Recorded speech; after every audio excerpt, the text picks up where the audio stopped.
Hi, Asahi here. He marries a witch to break the curse that prevents him from having children. If you dig my recaps, don't forget to subscribe and smash that notification bell. In the scene that kicks off the tale, Prince Oscar leads a subordinate named Lazar to the vicinity of a dragon soaring the skies, and the young servant pleads to go back home, fearing certain death. However, Oscar reminds him that a retreat now would thwart all efforts to escape the castle. Meanwhile, Lazar fears the witch might cast another curse on his highness, but Oscar has no choice, for he has yet to gather any clues to reverse his dreadful condition, even after 15 years of searching. Thus, he remains steadfast in the quest for the Blue Moon Witch to uncover how to break his curse. If that fails, they'll have to find the one responsible for the spell, the Witch of Silence. This is the story of a witch residing in a blue tower and a royal prince afflicted by a curse. In this narrative, everything could be rewritten, making us ponder what we'd change if we could turn back time. As they open the gate, the two notice everything matches the records, suggesting the walls of this place indeed harbor dark challenges, and whoever overcomes them all to reach the top will have their wish granted by the witch. Since it's an extremely perilous journey, the prince asks the servant to wait below, promising to return before sunset, but the youth refuses to leave his master alone in this place. On the second floor, the nobleman approaches a massive stone plaque with inscriptions, and Lazar warns about the snakes surrounding the floor.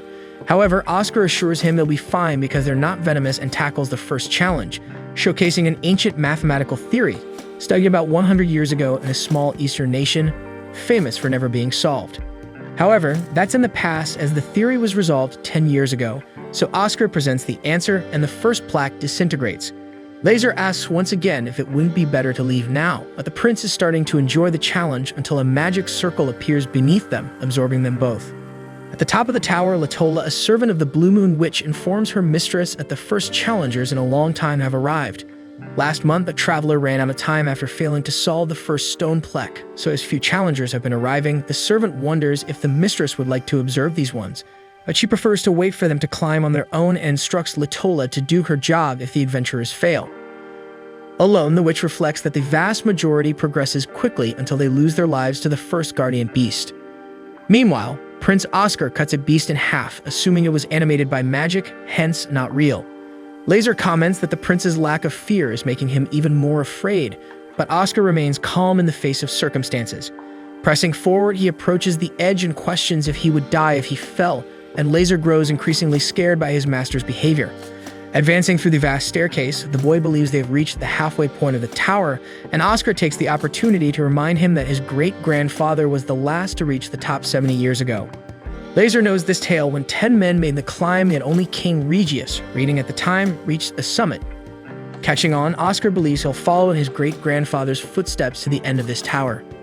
Thus, they reach a door guarded by two imposing stone gargoyles, so the monarch draws his sword, suspecting the monsters might come to life. Oscar shows less patience with his servant's nerves and orders him to go back, when finally the creatures manifest and attack the prince.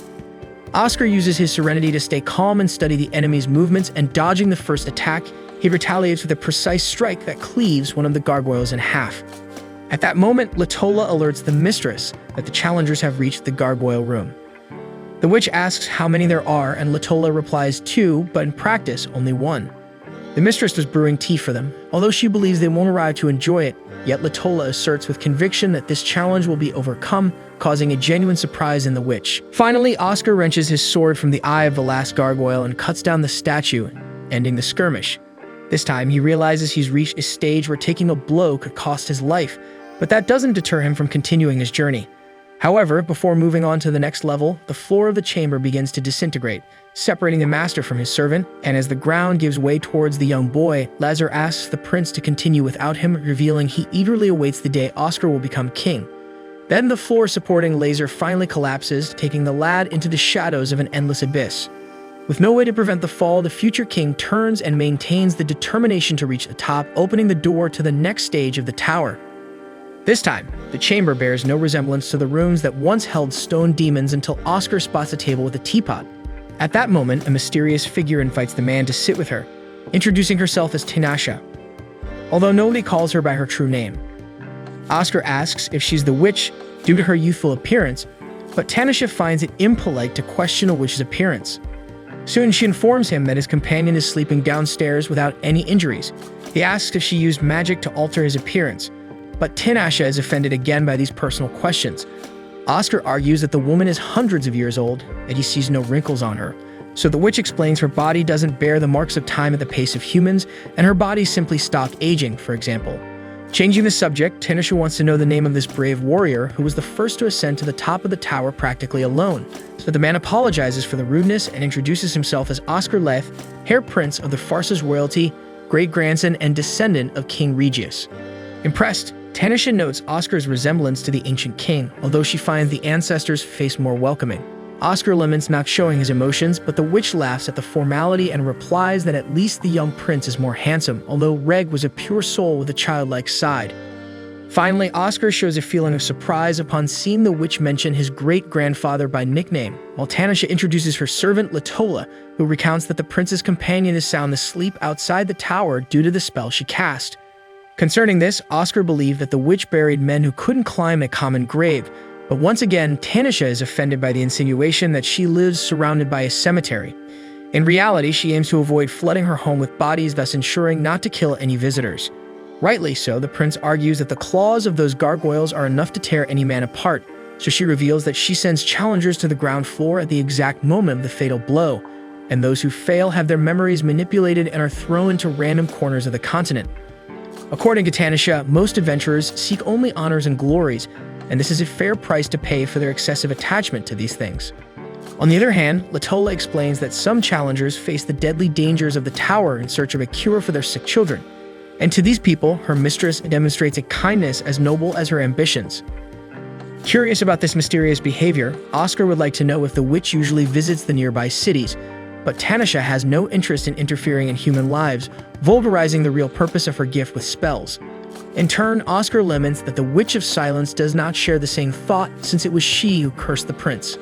That night, she went up to the king's room to make both the father and the son sterile, rendering them unable to produce heirs because royal blood now corrodes every woman they touch, extinguishing the Farsa's lineage after Oscar's death. To this day, the prince doesn't know the reason for suffering this curse, as his father refused to comment on it, but he believes it's related to his mother, who died before this. Since then, Oscar has always sought a cure for this spell in the books and ruins that permeate the land of men, but no clue has ever been found, and in the search for answers, the prince reached the top of this tower. Tanisha makes it clear that there is no guarantee that a curse can be undone because what witches call magic is organized and operated by a shared set of rules. However, curses follow no law. Furthermore, clear words must be imbued to break the spell, so if the curse's breaking is indefinite when it is cast, not even the caster can do anything. To make matters worse, Tanisha comments that curses are not usually so powerful, and they always indirectly hit the target, so Oscar must actually be suffering from a variant of the blessing. To prove her point, the witch touches the man's face and displays the mark of the blessing imposed on him.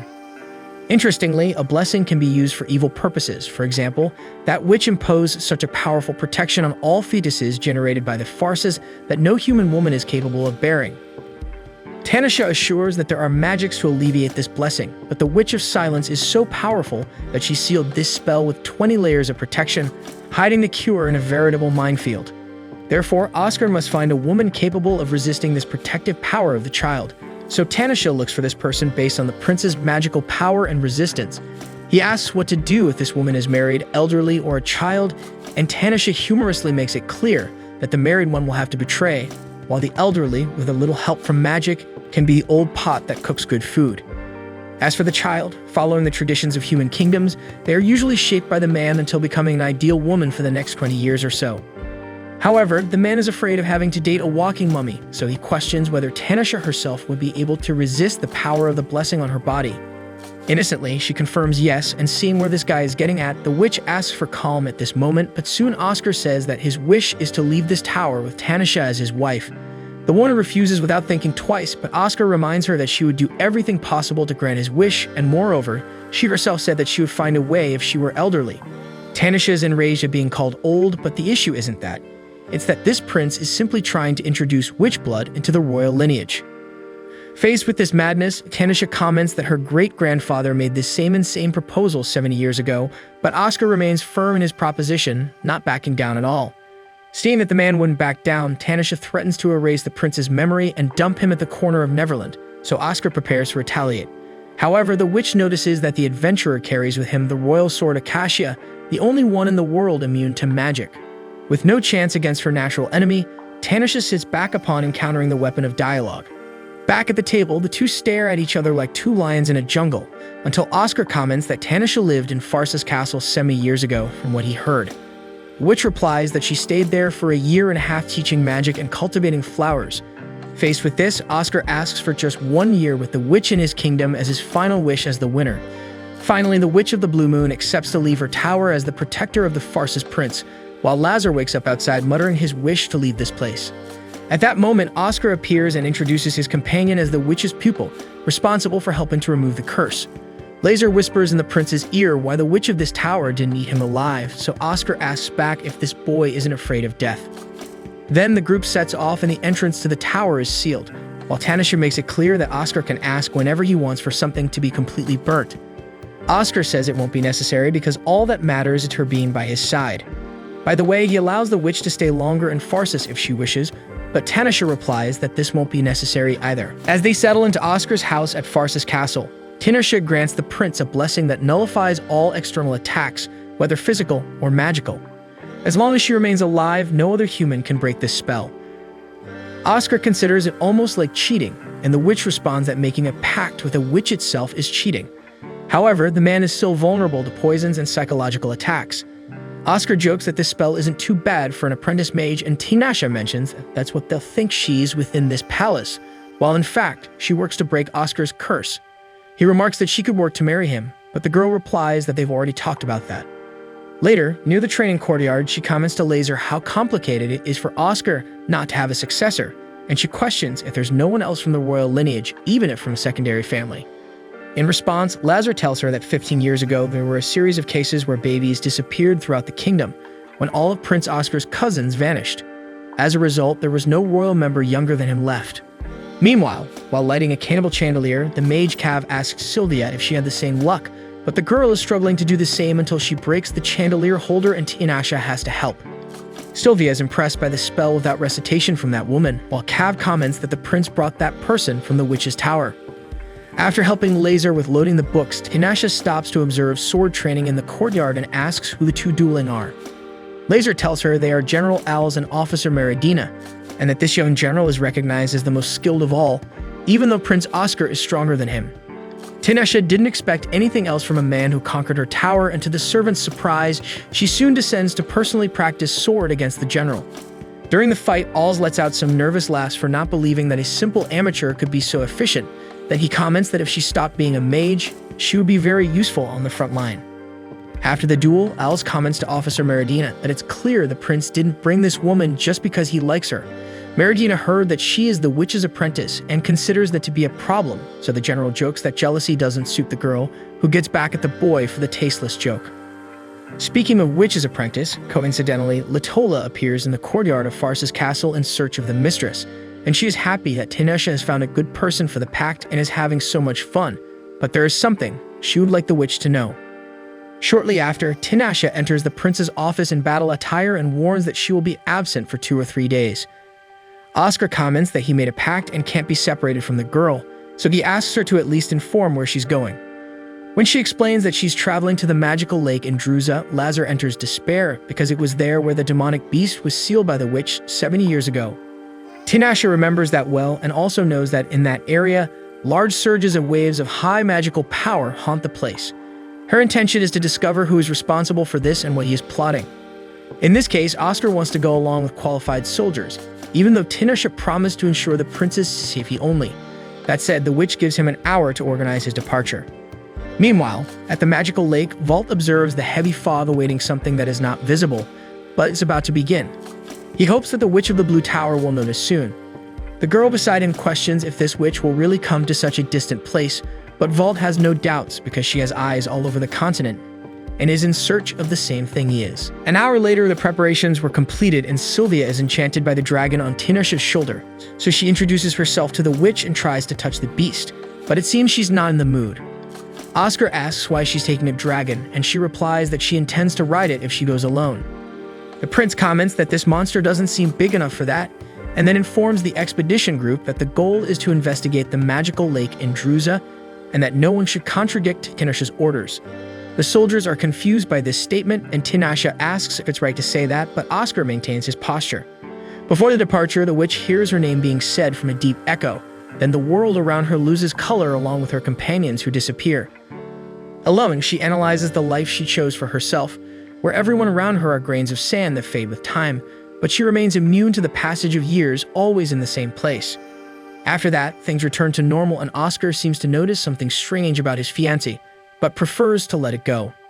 Soon they all teleport to Unirite Fortress, northwest of Pharsis on the border with Druza. General Owls points to the cloud of magical power on the horizon. Then the group sets off on their mission to the magical lake. 70 years ago, the neighboring nation Druza invaded Pharsis, and even though Pharsis had a well-prepared and equipped army, Druza had up its sleeve a magical weapon that could decide the course of the war, a gigantic demonic beast. When released, the beast devastated everything around it, whether enemies, allies, or the land itself. In the end, the beast was sealed by the Witch of the Blue Moon. However, the miasma that the monster exhaled poisoned the land, killing everything around it until it turned the territory into an arid desert. Walking in those surroundings, Oscar feels as if he's in a nightmare, heading towards a demon amidst a dark cloud. According to Tinashe, this demon was a formidable opponent. She remembers that her option was to seal him, since there were many humans around. If she continued to fight, the result would be catastrophic. Suddenly, Tinashe stops in her tracks and commands someone to show up because she knows he's present. With that, the soldiers go on high alert, and everyone hears an evil laughter in the midst of the fog, approaching until it reveals itself as the magician of Druza. The magician is delighted to see Tinashe still alive, and with all their stunning beauty, he feels as if he's been transported back 7 years ago when he met Miss Blue Moon Witch. Upon hearing the witch's name, Sylvia becomes terrified, while Tinashe mocks the old and worn appearance of the Druza sorcerer because back then, he was just a kid. The magician acknowledges that he's not in his prime of beauty, but unfortunately, not everyone can maintain a pretty face like the witch. Tinashe comments that the man looks just like her former mentor, whom she cut off, and since the magician seems proud of it, she promises to cut him off too to become even more similar to her master. Facing the threat, the old man retreats, knowing he stands no chance against the witch, but he makes it clear to everyone present that they should leave as soon as possible. However, if they refuse, he can convince them by bringing a death or two. Along with this, the wizard invokes a magic that shoots projectiles at the expedition group as if it were rain.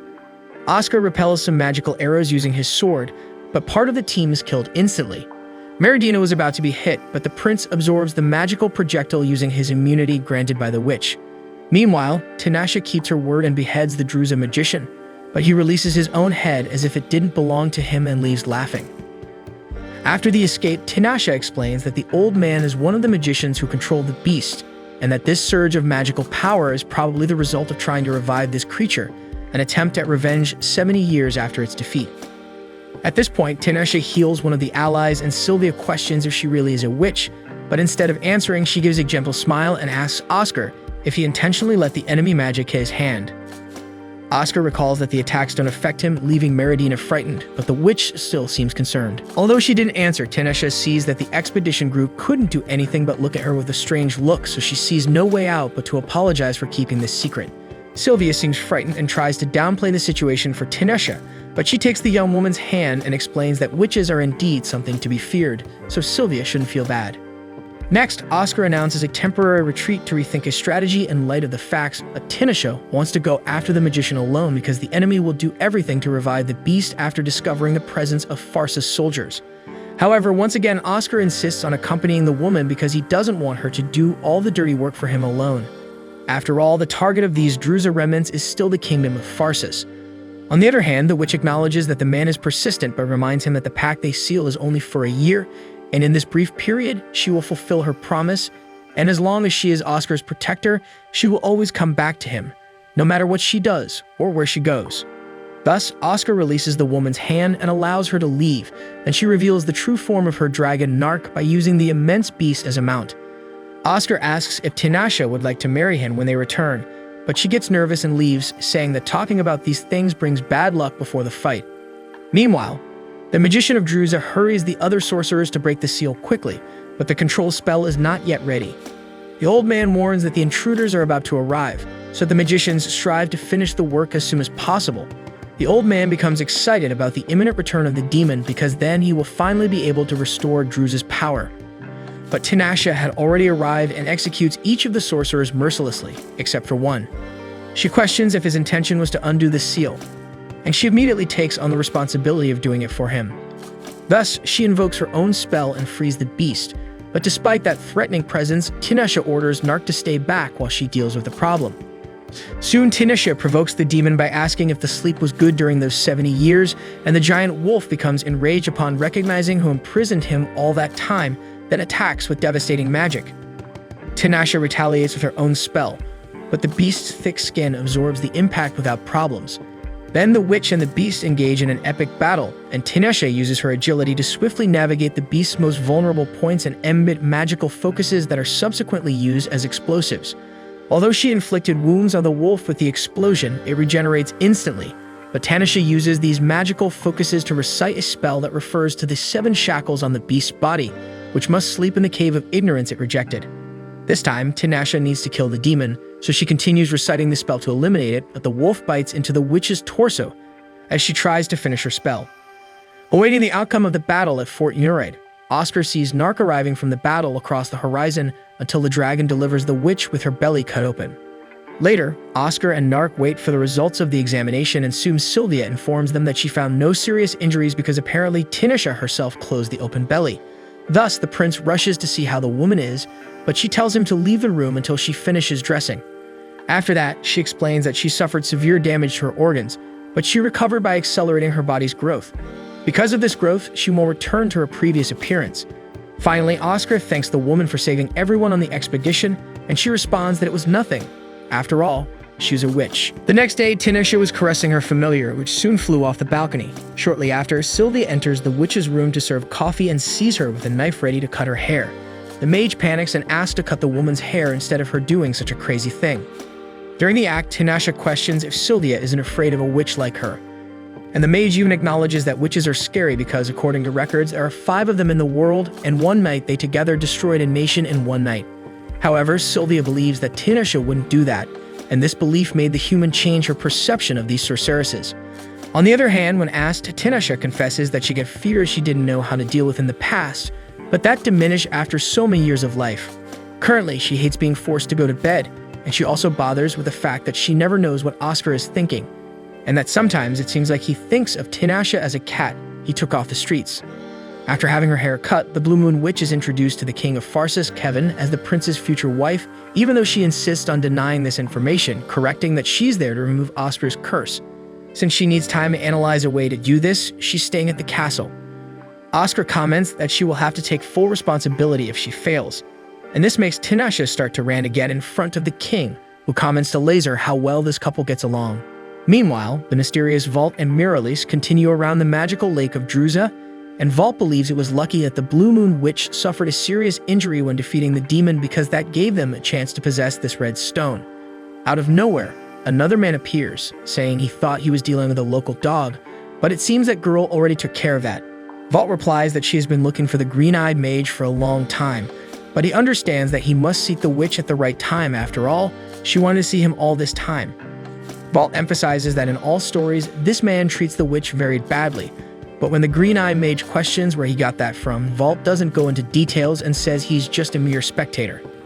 However, the mage mentions that the guy seems to have his own plans, so Vault explains that the only purpose of his clan is to help bring about events that are about to happen, nothing more than that. Nevertheless, the mage does not allow the departure of the duo because the witch is special to him and no interference will be allowed. That said, Vault casts a spell to protect Marries, but he is hit by a spell that disintegrates his body. Meanwhile, in the Bile Forest, northeast of Pharsis, Oscar takes Lazar to the place where the incident occurred. As always, Lazar appears apprehensive because 9 villagers ended up dead there and their bodies were found dry and wrinkled. However, that's why the cause needs to be discovered as soon as possible, in the prince's opinion. Taking advantage of Tinashe's absence, Oscar will have more freedom to act as he pleases, but he has to avoid being attacked so the witch isn't alerted to the damage to his protege's defensive barrier. Walking a little further, Lazar shows his master a pearl growing from a plant, and the nobleman can't believe how naive the boy is. Soon the plants with pearls grow and one tries to strangle Lazar, but Oscar saves the young man. Neither of them knows this plant, but they suppose that they are the ones causing all this harm by sucking the water from the prey's bodies. That said, Oscar aims at the largest of the plants and pierces it with his sword. The supposed pearl explodes and releases a strange poisonous purple liquid, and shortly after, another different plant releases a toxin that makes Lazar faint. Before he could reach the boy, Oscar is approached by a woman who wants to know what they are doing in this forest. Hours later, Lazar wakes up in a nice house in the middle of the afternoon, and his master calms the servant, informing him that the woman gave him an antidote. Lazar doesn't understand who he's talking about until the girl herself appears, introducing herself as Lucrezia, although she is better known as the Witch of the Forbidden Forest. After giving the boy another dose of the antidote, she laughs when she sees him coughing as he ingests the substance, and then she asks Oscar if Tinashe is still the same. After all, only Tinashe would be able to cast a defensive barrier like the one she detected on the prince. So Oscar tells her that she's acting as his protector, and Lazar adds that his master was able to defeat the witch's tower alone. Impressed, Lucrezia asks if the warrior wished to be the king of the whole world as a prize, but Lazar interrupts and says that in fact the prince asked to marry the Blue Moon Witch. In the midst of her laughter, Lucrezia adds that Tinashe is a spiritual sorceress, and that wizards of this type are the only ones who should remain pure, since mixing souls during that act drastically increases the power needed to perform spiritual magic. Despite this, the power of the Blue Moon Witch is so great that it wouldn't make a difference, so it would be good for her to try to get married someday. Thus, she decides to help the prince in this quest for love with a spell that was not revealed. As tensions were starting to grow in the room, Lazar suggests they leave for now, and Oscar embraces the idea. The next day, back at the castle, Tinashe asks if they encountered any problems in her absence. The two pretend that nothing happened, and Lazar swiftly changes the subject, while Oscar announces that he's going out. As he passes the witch, she seems to notice something strange, although Oscar disagrees. After that day, the prince woke up as usual in the early morning, and Tinashe was at the door of the man's room asking if he slept well. Oscar says yes, but his vision is blurred with fatigue, and he projected the vision of the second Tinashe, leaving the original one calling his name. Even in the face of visible discomfort, Oscar insists that there's nothing wrong with his sleep, so Tinashe decides to give up questioning the noble. Unable to extract anything from the man, she turns to his servant, then approaches Lazar to inquire about the master's sleep. However, the boy doesn't know much whether the prince sleeps in boxers or spooning with 2 pillows, so he doesn't have much to add. Nevertheless, Tinashe insists on the subject, questioning if Oscar hasn't had any recent affairs, and Lazar swears up and down that he hasn't and soon comments that this seems like jealousy. In response, the witch tells the kid to keep that kind of opinion to himself. Later, Tinashe tells her students that Oscar is having an affair because his life force has been fluctuating differently, besides the perfume that can be smelled from afar, and therefore he should make it public that he has a lover. Doan, one of the magicians from Farces, remarks that it's not common for someone to go around shouting that they have a lover. Furthermore, he passed by Oscar just now and didn't smell anything. With that said, Tinashe clenches her fist and causes a tremor in the entire room, and soon bids farewell to the pupils, making Doan pity whoever betrays this witch. In no time, Tinashe was already on top of the prince, outraged that he didn't tell her he met Lucrezia. Oscar excuses himself, saying he thought it wasn't important. However, the girl points out that if meeting a witch isn't important, then she's a 4-wheeled motorcycle, and reminds him that he's still vulnerable to psychological attacks. Therefore, if something goes wrong in that sense, maybe she can't do anything. Fortunately, she found out in time and explains that this is a spell disguised as a lover in the person's dreams, but gradually steals the victim's life force through the intimate relationship, and that there are cases where the victim dies within a week from it. Tinashe discovered this through the strong smell of flowers on the protege's body, like a woman's perfume, and apparently Lucrezia cast this spell in a way that only Tinashe could perceive. Thus, the Blue Moon Witch is willing to remove this spell, but there are risks involved in it. As night falls, Tinashe accompanies Oscar's sleep, who dreams of his entrance into a house with a vast corridor, where at the end there was a staircase leading to an empty expanse, where there was only a bed and Tinashe sitting on it. The two embrace affectionately, but he starts to strangle her against his will as he tries to stop his impulse. However, Tinashe's voice inside his mind orders him to continue, so Oscar breaks the woman's neck and ends her life. Having done that, the prince wakes up sweating in his own bed, while the real Blue Moon Witch congratulates the protege for the deed, warning that all the life energy stolen by Lucrezia has been returned to him. Still, Oscar rants for having had to eliminate Tinashe, even if not for real. Then the witch replies that as long as he wields the royal sword Acacia, someday he will have to kill her in real life. Without further explanation, she wishes the prince a good night's sleep and leaves. Without wasting time, Tinashe knocks on Lucrezia's door to demand limits for these sick fetishes. In her defense, the forest witch argues that sick is the way Tinashe broke the curse, with a hanging. The Blue Moon Witch says that was the most effective and fastest way, and questions why the other witch did that. To Lucrezia, that was like a little greeting after so long, and as she hands a drink to the old acquaintance, she asks if she could have that handsome man in case the colleague doesn't want him. Tanisha tells her to take him if she wants, but quickly retracts, remembering it would be bad to introduce another witch's blood in this case. With that, Lucrezia realizes that this is the silent witch's doing and already foresees the work it will take to break this curse. Therefore, as an apology, she passes on to Tanisha Oscar's blood and cream, because according to her, these would be the most affected by the curse. In turn, Tanisha understands that with just one prick you can draw someone's blood. She just doesn't know how many pricks it takes to extract the other substance. Speaking of which, Lucrezia emphasizes that the spell she cast on Oscar didn't stipulate that it should be Tanisha in the dreams, but rather reflected the man's own desires. Faced with this, the Forbidden Forest witch believes that the prince really likes the colleague. Sometime later, Tanisha meets Oscar in his room, and without ceremony, he calls her close and puts the girl in his lap next to him on the bed. Then, he apologizes, and the witch takes the opportunity to do the same. The next day, Oscar joined the soldiers in the training yard to take part in the activities. After defeating yet another soldier from the regiment, it was General All's turn to step forward against the prince, but he too was overcome without much difficulty by the talented Prince of Pharsis. Seeking a greater challenge, the heir to the throne saw Tanisha passing by and invited her to a duel. As she immediately declined, Oscar allowed the use of magic, prompting her to reconsider while questioning whether this man would one day be capable of killing a witch like her. Above all, as she presented herself for the challenge, she demanded that Oscar use the royal acacia sword in this fight, and so the confrontation finally began. Right from the start, Tanisha cast a spell against her opponent, emanating several energy projectiles, making it very difficult for him to avoid being hit. Seizing this distraction, she attacked the adversary with her swords. After the fight, she healed the Prince of Pharsis, while Meridina learned on that day what it means to use magic in close combat. Alice pointed out that most mages stay in the rear casting spells, but he had never seen one who also took the front line of battle. The officer concluded that the witch was too relaxed in that duel, seeming to teach her opponent, and indeed Tanisha was delighted when she realized that Oscar could see an invisible magical vine, just before announcing the end of the fight. As she began to receive healing, the prince asked Tanisha if she had taken it easy in the duel, but she considered that the focus required for enchantments demanded a lot of effort, and she deliberately avoided close combat for fear of being defeated.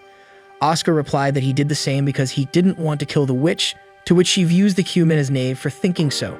Finally, when he asked if she wished to die, Tanisha replied that she still had to break Oscar's curse before that, and he made it clear that he would prefer to go through all of this married to the witch, who once again refused the request and left. Shortly after, Oscar received a letter from the small nation of Cuscal to the north, wishing to meet the Blue Moon Witch. The prince wanted to know how they found out about the witch's stay at Pharsis Castle, but the king couldn't say. Nevertheless, he tasked the prince with resolving this matter. Soon the envoy from Cuscal appeared in the kingdom, introducing himself as Khadgar and requesting an audience with the Blue Moon Witch. Oscar denied the existence of such a creature in Pharsis territory, but the envoy remained steadfast in his conviction, even provoking by saying he would love to see the 80 Witch, which surprised Oscar to hear a different name for Tanisha. Meanwhile, Tanisha is looking for Oscar, so a maid informs her that he is busy at the moment, taking the opportunity to introduce herself as Miralis, saying that she started serving His Highness after being recommended by General Eddard. On the other hand, Tanisha senses the energetic aura around the maid and knows the reason she got this position, but asks the girl not to mind her. Later, Lucrezia appears in Pharsis and invites Tanisha for tea, during which she questions if Tanisha is trying to die while showing Oscar how to fight, because the user of the royal acacia sword could become a real problem if he gets even stronger. Nevertheless, the Blue Moon Witch herself doesn't know why she felt the urge to duel the prince. Maybe she just wanted someone to kill her. As she grew tired of waiting for that other person who would be capable of it, suddenly Lazar appears with his master to summon the witch for the audience, and when Oscar insists on calling her Eddie, her surprised expression confirms to him that indeed that was her real name. As soon as she meets with the envoy from Cuscal, Tanisha demands not to be called Eddie and instructs him to get straight to the point. Khadgar reveals that the Cuscal Foundation has restored the rights of persecuted mages in Tayiri, so he wants Tanisha to lend her expertise to develop their abilities. However, without showing resentment, Tanisha clarifies that her mission there is to protect the heir of Pharsis, nothing more and nothing less, and orders the man who has never had the honor of ascending her tower to disappear before making such a request of such magnitude. After being expelled, Khadgar was sure the witch would accept the request when he called her Eddie, but now he's thinking of a way to separate her from the prince, until he sees Meridina resting in the yard. After the audience, Tanisha meets Lucrezia in one of the castle corridors and asks if she happens to know the nation of Cuscal, a group of mages who proclaimed independence last year. Lucrezia is unaware of this new country, but had indeed noticed strange waves of magic emanating from the north, subtle and sporadic fluctuations as if coming from a lake. In the meantime, Marries approaches and suddenly attacks the Blue Moon Witch, but when Tinashe was about to retaliate with a stab in the officer's gut, Als manages to prevent the death of his companion by intervening in time.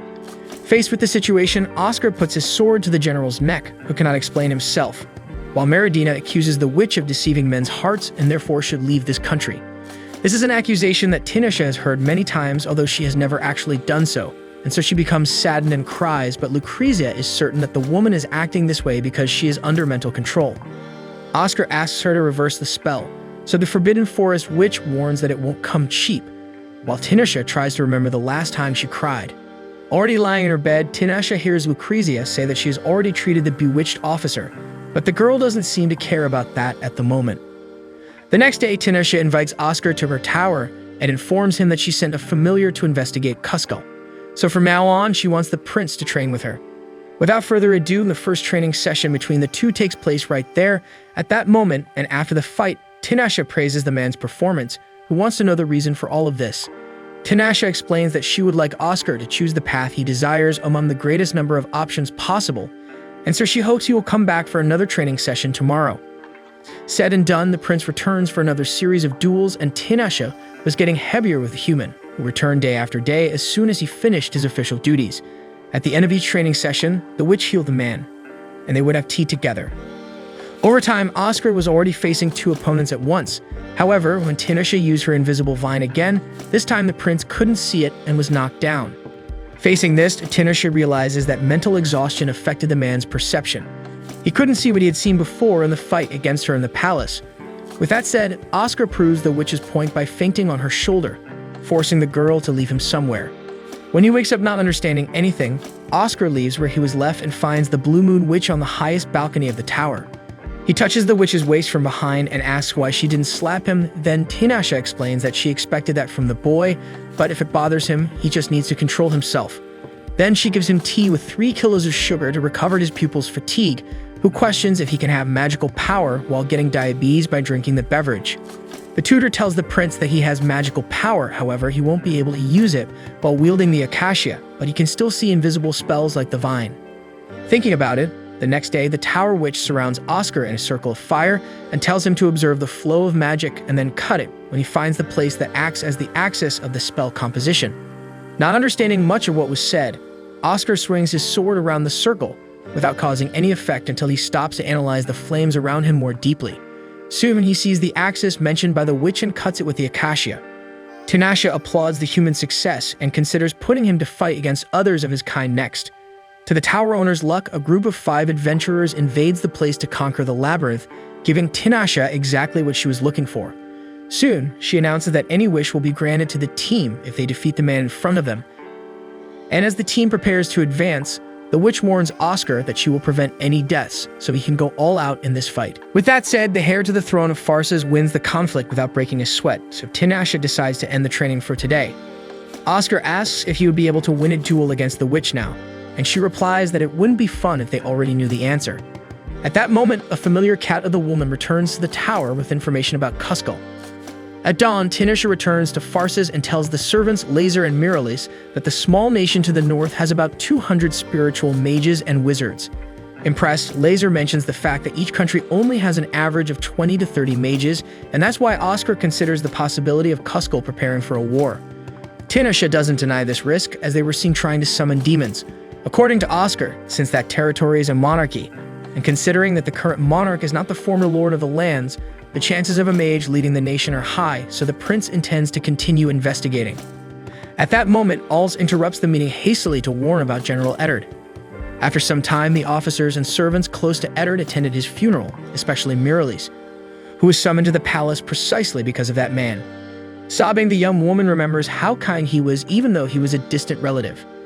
As for the prince, he remembers that he is indebted to the deceased, as is Als, because Eddard was responsible for training the young general to the point where he could reach the level he achieved, just as he taught Oscar to be a strong man after he was cursed. Keeping that in mind, Oscar asks Tinashe not to die before him. After the burial, Lazar tells the prince that General Eddard's belongings will be left to the closest relatives and that Als was informed about His Highness's curse. As marriage would solve the situation, Alice questions what bothers the hare so much that the witch doesn't want to live beside him. Since she didn't expect such a question, the witch becomes confused and doesn't know what to answer, so Lazar suggests it might be his mocking habit. Anyway, whatever it is, Tinashe points out that she still has 6 months in the palace, and that's enough time to solve this problem. Besides this one, a problem that the witch solved instantly was magically picking up the sugar cubes she dropped, although the teapot lid wasn't as lucky. Oscar asks if she can fix the lid, so she explains that she can't undo what's broken, and even though she can stop time, she can't make it go back, because apart from a simple teapot, all living things share death as their final destination. In the dead of night, in some dark corner, Kagra begs for his life, while Marries emphasizes the man's courage in coming there, because his lord killed someone important before her eyes, and even if that lord fixes everything, the sin won't be erased. So as he screams for the name of Lord Lanak, a diabolic beast advances against Kagar and kills Kuskal's emissary mercilessly.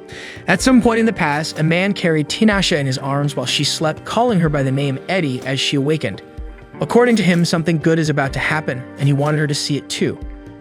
Eddie feels happy, but still sleepy, she drifts off again until the crucial moment. This time, she wakes up next to Oscar, saying she got a nightmare. To him, this happened because she fell asleep sitting up, so she should watch out for that. Tinashe agrees while lamenting having the same dream again.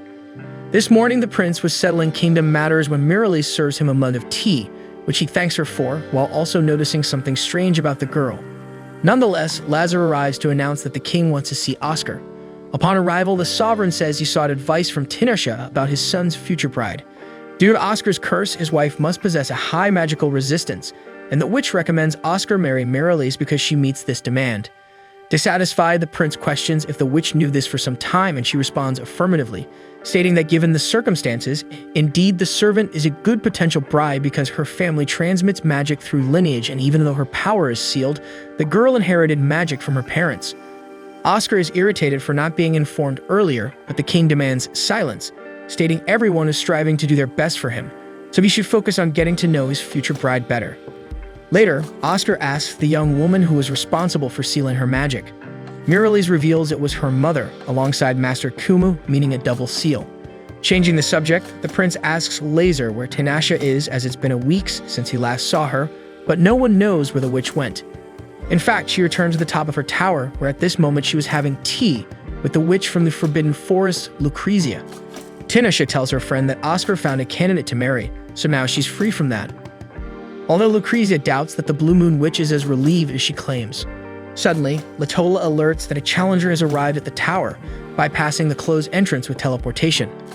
At the same time, Oscar enters the room impatiently, while Latola informs him that he broke the speed record and had the fewest companions in the challenge. Paying no heed to that, the prince gets straight to the point and questions the witch about why she's hiding. Tinashe replies she's busy trying to break the curse because it's a beautifully complex and delicate composition, requiring time and focus. Seeing the blessing of the silent witch before him, Tinashe concluded that love and hate are two sides of the same coin, and that's scary. Seeing she's indeed busy, Oscar just asks her to appear occasionally to make dinner for him when she can, and the witch agrees. The next day, she was having tea in the garden of Farsa's castle with Nark, until Alz appears to inform that nothing found in General Eddard's belongings is related to Marries, not even the girl's past, which he researched, so he doesn't think it wise to nominate her as a princess. Tinashe replies she searched for candidates across the continent, but the only viable ones were the witches, and none possessed as much power as Marries, so the general believes she's hiding something. Faced with this, Tinashe doesn't know how to act because she hasn't found out if she's after the royal family of Farsis or if her intention is to distance the Blue Moon Witch from the kingdom. Speaking of which, the servant passes through the courtyard at this moment, so the two take the opportunity to uncover the truth about her. Thus, they pretend to be having an affair behind a tree, and as soon as Marries sees the situation and leaves, the guard knows she won't tell the prince anything if she's after him. But if she's after Tinashe, she will. The problem is that it wasn't just the servant who saw this happening. Upon ascending the castle, Marries sees Oscar storming through the corridor in anger. In a short time, the prince calls Tinashe and asks what she did today. The witch replies she did the usual analyses and tries to touch the prince's face to know why he's upset, but Oscar stops her and puts on her a sealing item with properties similar to Acacia's. After that, he justifies he waited patiently, but even his patience has limits because he didn't bring the witch there to hand her over to another man. That said, Oscar picks Tinashe up, reminding her of the dream that repeats so often in her mind, and this terrifies the witch. so she slaps the man's hand and shatters all the glass in his room, and the Hare of Farces manages to calm the woman before anything worse happens. He admits his intention was just to give her a little scare, and it was in poor taste. Furthermore, he admits he beat up Alls for thinking he was having an affair with Tinashe, engaging in 10 consecutive training duels with him. Tinashe explains everything and asks the prince to apologize to the general, but anyway, Oscar doesn't want anyone withholding information about Marries. Tinashe argues they had no evidence to report, besides she didn't want to ruin any chance of Oscar falling in love with her. That said, Oscar gives the witch a double knock on the head to teach her to share information even without concrete evidence. Later, the heir to the throne of Farces gathers all the nobility to announce that he's not keeping Tinashe in the realm because he has no other choice, but because he likes her. Therefore, it's futile and undesirable to try to make him fall in love with another woman because he won't choose anyone but her. Tinashe doesn't know where to hide her face while Marries gets angry at this declaration. Oscar adds that among the 1,000 options, Tinashe will always be his choice, so it doesn't make sense for her to complicate things. Finally, Oscar dismisses Marries from her position as a servant to analyze her history, and then he leaves without paying attention to the girl. At that moment, Tinashe notices a weakness in the magical shield of the castle, so she pushes Oscar while Marries combines their forces. The Blue Moon Witch tries to attack, but the bracelet imposed by Oscar hinders her magic. Therefore, Marries manages to easily hit Tinashe's eye and shows that Oscar's beloved is in great danger. It seems that the servant broke Kubu's seal alone if she was telling the truth, but at least the prince removes the bracelet from Tinashe's wrist. She orders Oscar to hide now because her blood's sneeze weakened her personal magical shield, so he must help the others take cover. Anyway, Tinashe will have to fight with only her right eye and, moreover, against the monster that invades the throne room at that time. Tinashe notices that her opponent has regenerated the demonic beast using its core, while Oscar disobeys his loyal friend's orders and takes the lead in the fight wielding the royal acacia sword. Tinashe does not oppose the man's stubbornness, as long as he ensures an easy and injury-free victory. With that said, the demonic beast advances towards the human, while Tinashe and Marries exchange spells to determine who will have the advantage in this encounter. Marries tries to incinerate the opponent's body, but she defends herself with a magical shield and counterattacks, until the wolf prevents her from casting magic. Tinashe realizes that she cannot attack or defend against this animal without enchantments, so she's useless there. Hearing this, Oscar questions what the hell she was doing fighting alone, but Tinashe explains that she could kill the rival witch at any moment, but it would be better to keep her alive to know what she wants. Knowing that she has no chance to confront the Blue Moon Witch, Marries summons spheres to ensure her safety from a distance. Tinashe throws a magic projectile at the sphere, but the orb distorts the trajectory of the magic. Without thinking twice, Tinashe throws a knife at the enemy's arm, who responds by exploding one of the spheres near her. Given the circumstances, the witch warns Oscar that he has two options. In one, the castle is entirely destroyed, and in the other, the prince will be greatly demanded. Obviously, the man chooses the second alternative, so Tinashe retreats and orders him to stay on the front line. The witch withdraws to begin a powerful enchantment, while Oscar deals with the opponents until then. Marries threatens to slit the hare's throat, but he reminds her that he spent most of his life without the magical shield protecting him at this moment. With that said, the enemy witch enhances the beast and sends it to occupy Oscar while she attacks Tinashe. Brilliantly, Oscar uses the wolf as a barrier to absorb the impact of the opponent's magic, injuring an important enemy while defending his ally. Nervous, Marries turns her attention to the human and distorts the space next to him to win the fight, but Akashi proves superior against the rival's magical attacks. The demonic beast attacks once again, but Oscar manages to shove one of Marries' spheres into the animal's mouth and devastates it from the inside out. By doing this, Oscar reflects that he needs to get used to facing demons of this caliber if he really wants to stand by Tinashe in this life. Marries desperately tries to cast another spell to return to the fight, but by this time, Tinashe had already completed her enchantment. Joining her two hands full of dark energy, the Tower Witch imposes overwhelming darkness around the entire throne room. Oscar asks her to remember to get him out of there, and the woman replies that he will not know defeat as long as she is by his side. In the next instant, the darkness dissipates completely, so Tinashe explains that she let the enemy escape on purpose. Meanwhile, Marries stuns the guards along the way until she finally discovers where what she was looking for is.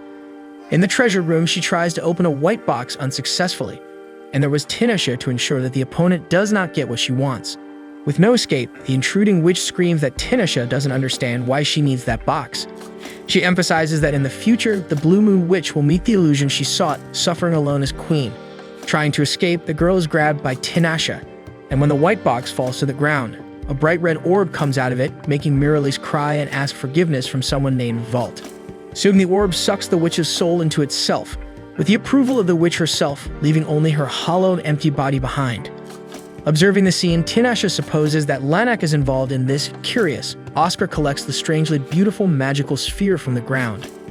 Sometime later, Tinashe's eye had fully recovered, and Oscar explains that the orb Marries was trying to steal did not originally belong to Farsis because it was something that the prince's mother brought, and he doesn't know what it is exactly.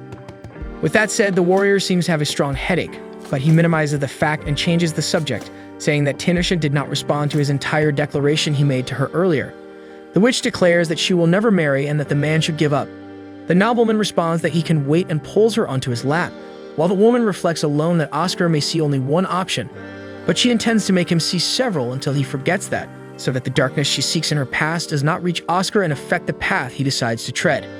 Then Tinashe warns that she's sleepy and Oscar agrees, inviting her to sleep with him, and the witch threatens to teleport the guy straight to his room. Inside, she wishes for the day when they both let go of their hands to come soon. The next day, in some distant place, Lanak, the king of Kuzco, watched his city ablaze and reminisced about the Age of Darkness, the time when he was born. In his view, a new era is about to dawn on the continent with the fall of the four great nations. Meanwhile, Tinashe works on her antidote for the Prince of Farsis until her familiar informs her that someone has returned, and the witch wonders why this return is happening after 400 years. As night falls, she reflects on people's ability to kill others for emotions or power. If that's the consequence of these feelings, the witch prefers to isolate herself from love and hatred. Even as she shields herself in a bubble, the mistress of the tower is engulfed in a madness she can't escape. Facing Oscar, she casts a spell on the unconscious man. When morning comes, the prince wakes up with a strange mark on his body, so he wakes Tinashe seeking explanations. She explains that she placed another curse in the same spot as the other, as a form of compensation. In other words, the Blue Moon Witch broke the hair's curse to the throne. She used her own blood as a catalyst and now advises Oscar can wash it off. Oscar grabs the woman's wrists and thanks her, and she smiles and magically disappears. Later, she gets irritated having to attend King Kevin's party because it's surely another one of those unbearable diplomatic balls. The prince argues that there's no one more suited than her for this occasion and wishes her luck dealing with the snakes there. Then Lazar arrives after receiving a message from Thayeri, informing that Prince Roos won't be able to attend due to the attack from Kuzco. In his place, his younger sister, Princess Cecilia, will come today. According to reports, the mages of Kuzco set fire to a city near Farsis' border. Given the facts, Oscar questions whether this would be an act of revenge, considering that mages have always been persecuted by Thayeri. However, Tinashe changes the subject and takes the king's son to the balcony to ask him alone if he likes Nark, her dragon, because she's thinking of giving the creature to the prince. He likes the idea, so the witch transfers ownership of the winged beast to him. Excited about this, Tinashe floats into the man's arms, who kisses her, and to her surprise, the witch doesn't pull away because according to her, it's good to shake things up. Sometime later, King Kevin's party begins and Tinashe continues to complain about having to attend this event, while Oscar promises to keep her identity a secret.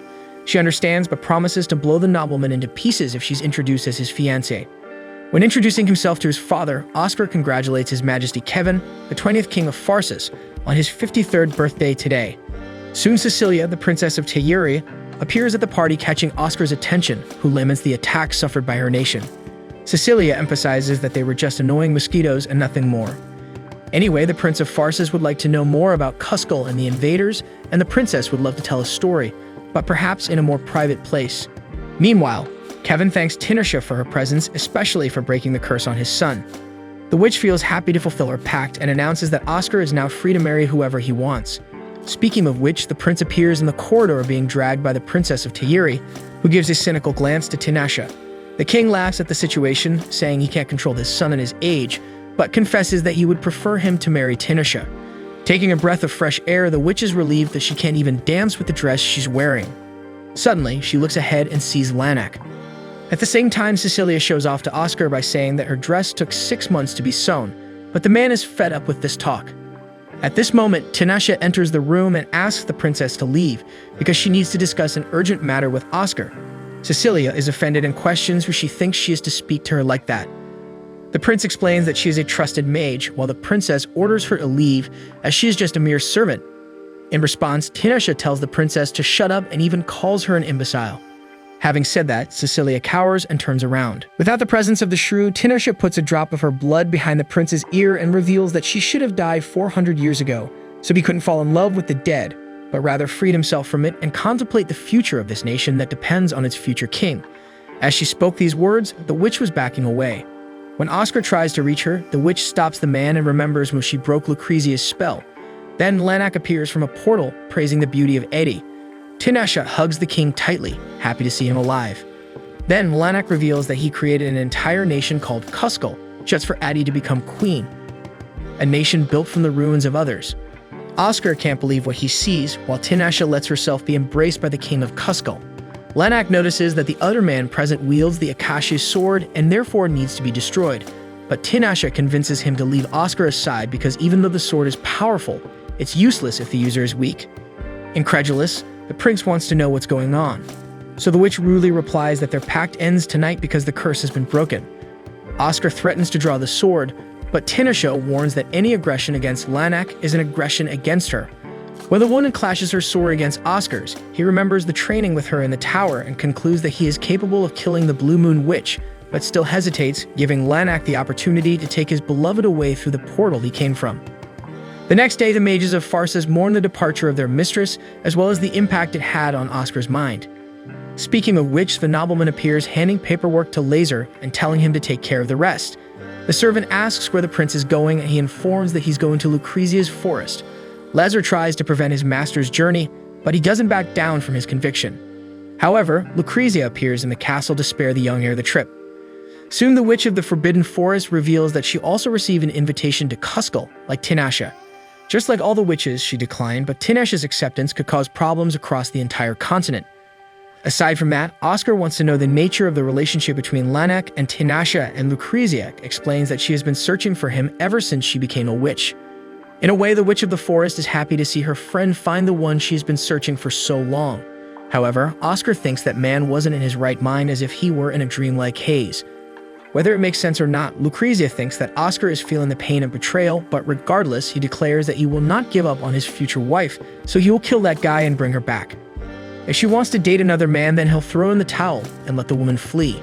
Lucrezia understands the noble motivation of the love-struck man, and therefore she's willing to reveal what Tinashe personally said to her, but only to the ears of those who are prepared to fight her to the death. Faced with the declaration, the mages don't know how to react until the prince orders the witch to move on. Before anything else, Lucrezia reveals that the true name of the Blue Moon Witch is Tinashe as Myr Aterna Tolder. Surprised, one mage comments that Tolder is the magical empire that was destroyed overnight 400 years ago, and Lucrezia adds that Tinashe was a candidate for the queen of that empire. In Tolder, the ruler was not decided by lineage but by pure power. Oscar questions what would become of the nation if some eccentric took the throne, and Lucrezia replies that this was the reason Tinashe was separated from her parents at birth. Their candidates are chosen for king and queen, and end up engaged to each other. The boy, Lanak, was the king's only son. However, his power didn't even come close to Tinashe's. Everyone thought the two would marry, and Lanak treated Tinashe very kindly, as if she were a sister 5 years younger. However, unbeknownst to them, the royal court was divided into two factions: the reformists, who supported diplomacy with foreign nations, and the traditionalists, who preached isolationism above all else. As this division grew, the king fell ill, so with the imminent death of the supreme leader, the reformists began to support Tinashe, while the traditionalists sided with Lanak. Since the woman had the right to the throne, the followers of the man devised a plan to turn the tables. This happened when Tinashe was 13 years old, and one night she opened her eyes and saw Lanak taking her to the cathedral, where some men dressed in black tunics gathered around an altar. Then Lanak affectionately places the girl on this altar and stabs her in the stomach several times with a sword. The servants around recite a spell while Lanak continues to stab the child. After that, a dark aura emerges from Tinashe's body, and Lanak promises to surpass her with this power. However, that massive energy goes out of control and consumes the servants of the sanctuary, then Lanak disappears from there, leaving Tinashe behind. The dark energy explodes and multiplies in size with the girl at its center, and soon all of that gigantic sphere is absorbed into her body. When the magical whirlwind ended, somehow the girl's torn stomach had been healed, even though she felt unbearable pain for 3 days without stopping. After this event, Tolder had been condemned to ruins, and the magic that overflowed from that sanctuary absorbed the souls of those who died in the tragedy, spreading across the continent and turning into 5 magical lakes. Thus, this whole process was what turned Tinashe into a witch. After all this, she built a tower in the corner of what was Tolder's territory to live in, and since then, she has been searching for Lanak. Upon hearing the whole story, Oscar asks what she felt about him. In response, Lucrezia recalls that the witch temporarily sealed his defensive barrier in Lanak's presence, which certainly saved his life. Furthermore, she gave the dragon to the prince herself, meaning two gestures that are worth more than 1,000 words. Be that as it may, this doesn't change Oscar's plans as he maintains his intention to kill Lanak and bring Tinashe back. Next, the king receives a letter from Cuscal, demanding the surrender of the other four great nations, Tayuri, Caesar, Gandona, and Pharsis. An advisor recounts that a few days ago, Tayuri marched with 10,000 men to Cuscal, but the army was decimated while only 50 enemy mages were defeated. With Tayuri weakened, 5 cities of the nation were taken along with the lives of 5,000 people. Mysteriously, the buildings of these cities remained intact, while all the people simply disappeared, and apparently, this is the work of the Blue Moon Witch. Thus, King Kevin announces that the nations demand the bearer of Acacia to execute the witch. However, even though he is the only one capable of doing so, Oscar Pharsis refuses to comply with such a request, believing that Tinashe and Cuscal are not working together. That said, the king rises angrily and questions if his son has been enchanted by the witch, as he speaks this way when the fate of the nation falls on his shoulders. Still, Oscar stands by his decision, so Kevin strangely regains his composure and releases his son to do as he pleases as long as he assumes the throne as king. Understanding his father's motivations, Oscar accepts the challenge. Far away, Tinashe reflects that as long as she remains a witch, the bearer of Acacia will be responsible for her death. Elsewhere, facing a red moon, Rust, Prince of Tayuri, agonizes over the prospect of a devastating defeat against the mages of Cuscal. Right now, the best course of action would be to gather all troops and assume personal command of the army. At that moment, the Blue Moon Witch appears unexpectedly, accompanied by 2 more mages. The prince draws his sword and hurls insults at her, prompting one of the companions, Triss, a mage from Cuscal, to question his behavior. However, Tinashe is pressed for time and asks Pamir to take Triss away. Then she informs Rus that everything will conclude in 2 weeks, thus he should postpone the march to Cuscal until then. Roost expresses offense at taking orders from a mere mage, and she uses the way she was addressed to explain the reason for Tayuri's downfall. The prince retorts that the power of mages disturbs the world of the one true deity, Iridirdia. With that said, Tinashe asks if the man has ever plunged a sword into the skull of a child or burned alive a mother clutching her crying child, because Tayuri is the place that tolerated such acts. According to her, as the successor to the throne, Roos should know since he studies the nations of the world that 300 years have passed since the Age of Darkness and no nation as fiercely self-centered as his has survived. Then, before leaving, the witch remarks that the prince seems to be corroding his own entrails. Roost attempts to summon the witch to continue the conversation, but gives up upon seeing the expression on her face. Meanwhile, at the castle of Cuscal, the nation of mages, Lanak learns that the 4 great nations are pooling their forces, but in his opinion, this changes little. Next, he demonstrates through his magic how the map of the continent will appear when covered to its 4 corners by the spell, which is possible with Adi by Cuscal's side. Speaking of her, Lanak recalls that the woman was a good and obedient student but is interrupted mid-sentence, invaded by a feeling of being in a dream. Tinashe assures him that the man is not dreaming and he knows that, but his body sweats as if unaware. Following this event, Tinashe converses with one of the mages of Cuscal, Renart, and remarks that all the witches on the continent are women because men's bodies, magically speaking, are unstable and cannot withstand for long. In other words, Lanak is experiencing the psychological effects of this. However, it is still possible to conjure a spell of continental levels. As planned, after all, Tinashe has that capability, though such a significant magic will certainly change things drastically. Meanwhile, a man eavesdrops on the conversation between the two. Back in Tayuri, the Pharsis delegation does not understand why they have been in that country for 6 days, with no negotiations progressing, and they consider this to be due to the overwhelming defeat they suffered on the plains of Asdra, forcing Tayuri to pick up the pieces, even though now the 4 great nations have gathered their armies. At this moment, Lazar arrives and informs Oscar that something has happened in Pharsis. The prince emphasizes that several cities in the 4 nations are being attacked while they are stuck there. Finally, he wants to know if Tinashe has anything to do with it, although no one can say. Next, it is Cecilia's turn to enter the room, and Oscar is no longer pleased with the local princess's daily visits. This time, Cecilia tries to assert her presence, claiming to have seen the witch whom the prince loves to be with, the Blue Moon Witch. Oscar doesn't want to believe that this woman has any relevant information about it, and she plays hardball after baiting, but soon reveals that Tinashe visits her brother, Rust, every night. Impatiently, Oscar instructs the princess to guide him to Rust's room, making the woman regret not taking the hair of Farsis seriously. In no time, Oscar was already inside the quarters of the Prince of Tayuri, questioning with acacia in hand whether it was this kingdom that asked him to execute the witch.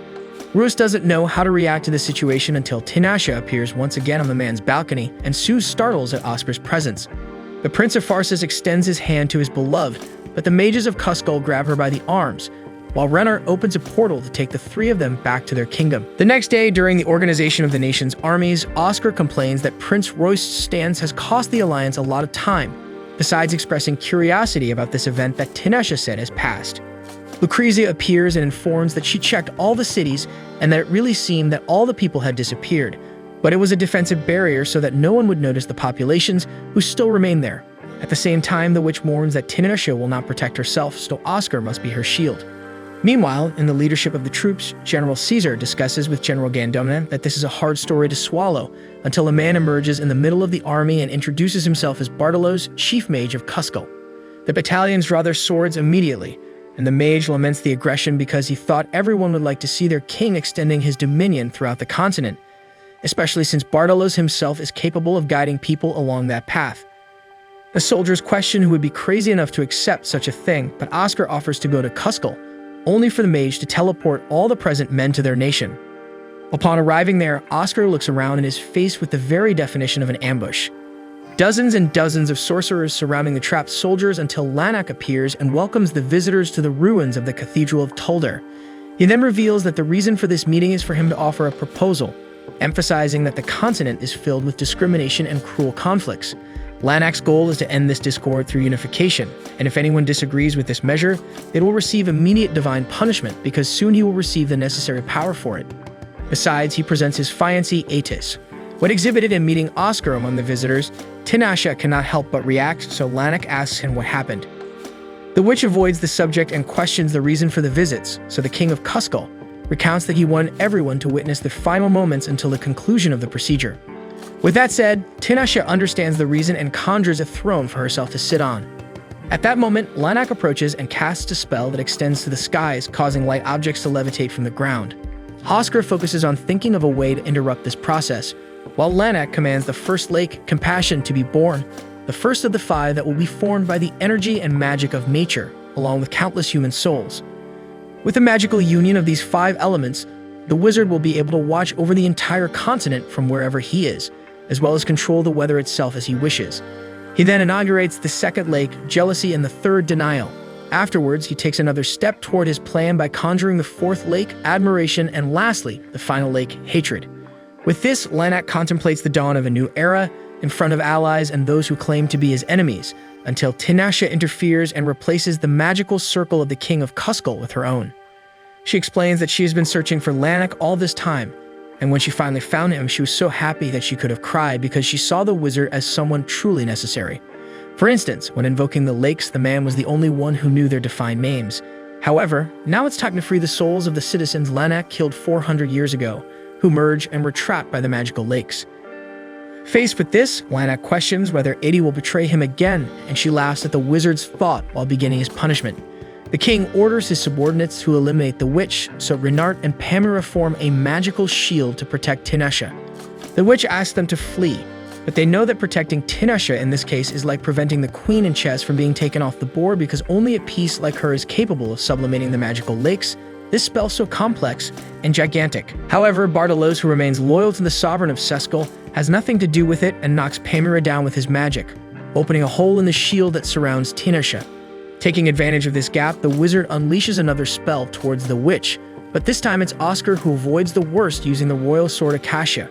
With that done, Tinashe asks the prince to hold off the enemies for 10 minutes, and Bartolos mentions with a certain disdain the legends he's heard about the swordsman wielding Acacia, so he begins to attack the bearer of the weapon. At the same time, Triss doesn't know what to do in the face of Tinashe's betrayal to the king of Cuscal, so he moves away from the conflict. Lanak orders the demons to be summoned, joining the wizards in battle against the 4 nations. Rust is violently harassed by a young wizard from Cuscal, who accuses the prince of killing his sister. Although he didn't do it personally, Rust knows that this is the consequence of centuries of crimes carried by Tayuri. However, Meridina knocks the child out and saves the noble's skin. Meanwhile, Renart and Pamela notice that Tinashe is casting a double enchantment of Tulder's coronation ceremony, a spell capable of freeing the spirits of Tulder invoked by its first ruler. Sylvia thought this was just a legend, as it's not possible for someone to control all 12 high-level spirits at once. Witnessing this, Bartolos knows it's the end just when he has the chance to eliminate those who killed so many wizards. Nevertheless, he intends to go down fighting, so he strikes Oscar, his rival, with the powerful fire spell, but the knight is quick enough to surprise the wizard and end his life. Finally, Tinashe gathers the necessary power to free the spirits bound to Tulder by the ancient pact, and the 12 gather after this long time and are ordered by the witch to annihilate her enemies, sparing those who no longer intend to fight. Just as quickly as they appeared, the spirits eliminate the forces of Cuskel in the blink of an eye and then evaporate. Faced with his defeat, Lanak kneels before Oscar and places all the blame for Tulder's demise on the Blue Moon Witch. Oscar emphasizes that Tinashe believed in the king of Cuskel to the end, so he wants to know what he felt when he gutted his former companion. Lanak can't hold back and bursts into laughter because he felt nothing, seeing the girl as a mere tool. With that said, Oscar raises Acacia and delivers the final blow to the king of Cuskel. Afterwards, the magic used in the war begins to dissipate into the skies, forming a beautiful visual spectacle, along with the souls liberated by Tinashe. Despite the witch's support, General Gandona reminds the bearer Acacia that he has a duty, so Oscar approaches Tinashe. Renart and Pamela threaten to react, but the witch knows it's not hostility. Then Oscar asks Tinashe if she remembers what he said when she broke Lucrezia's spell. The woman nods yes, and Oscar threatens to draw his sword, but she faints in the process. A week later, she wakes up in front of the Prince of Pharsis and doesn't understand why she's still alive. First, Oscar tells her that Prince Roos decided not to use force against Cuskel, leaving the region as an autonomous state for wizards. Then, as if it were nothing, he reveals that Tinashe is now officially engaged to him. Obviously, she wants to know what this story is about, so he explains that it was the only way to bring her alive to Pharsis. After all, some wizards from Cuskel wanted to kill the witch and steal her powers. Either way, he asked the woman to fulfill her duty well in the remaining 6 months. Faced with this, Tinashe rebels at first but eventually yields to the circumstances. Meanwhile, in Tulder's treasure chamber, the wizards are enchanted by so many incredible and valuable items, and Tinashe wants to decide what they'll take to Pharsis. Taking a look around the chamber, the witch finds an article she thinks she's seen before but can't remember when, so she decides to take it to the tower. At the same time, in Mindra Fortress in the eastern part of Pharsis, bordering Yarda, General Edgard informs Prince Oscar that there are no signs so far of unusual actions in the neighboring nations. As for the children in the courtyard, he explains that a nearby village was attacked by knights from a nomadic people called Itos a year ago, and they brought the survivors here. The one caring for the children is the widow of the village chief, Els. Her husband died protecting her, and since then, she has never smiled. Speaking of her, Els tells the children the story of her village, which was in the pastures long ago where a very beautiful girl lived. Several young suitors courted this girl, but she refused them all. One day, this village was attacked by evil men on horseback, who set fire to all the houses to kill everyone there. That's when a swordsman, dressed in blue, appeared, drove away the men, and saved the girl from being kidnapped. Moved by this deed, the girl asked the swordsman to marry her, but he refused and disappeared without a trace. Upon hearing the story, the children are enchanted by the swordsman and quickly start playing with swords.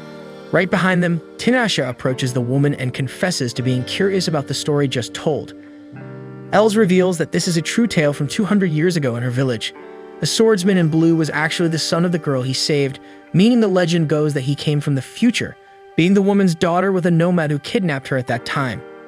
According to legend, the swordsman traveled back in time to alter his mother's cruel fate, even if it meant he wouldn't be born because of it. Finally, Els asks Tinashe what she would do in this case, and she responds that she wouldn't change the past.